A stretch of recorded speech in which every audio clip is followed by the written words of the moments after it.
মানুষের জীবনে না অনেক রকমের শখ থাকে, তার মধ্যে আমার জীবনে একটা শখ, সেটা হচ্ছে হালকা রঙের চাদর। মানে হালকা রঙের, যতটা হালকা হয়, সাদা হলে তো বেস্ট। এই চাদরটা কিনেছি, এটা ক্যামেরায় কিছুটা সাদাই দেখাচ্ছে, অ্যাকচুয়ালি এটা পাউডার পিঙ্ক কালারের একটা চাদর।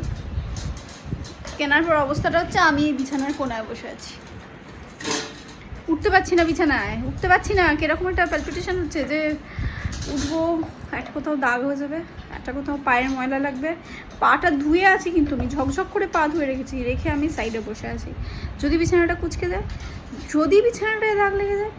ইভান অফিসের ফাঁকে কয়েক মিনিটের জন্য এসেছিলো, এসে বলছে বাড়িতে থাকতে ইচ্ছা করছে না আমার, এই চাদরে তো তুমি আমাকে উঠতেই দেবে না, কী হবে না।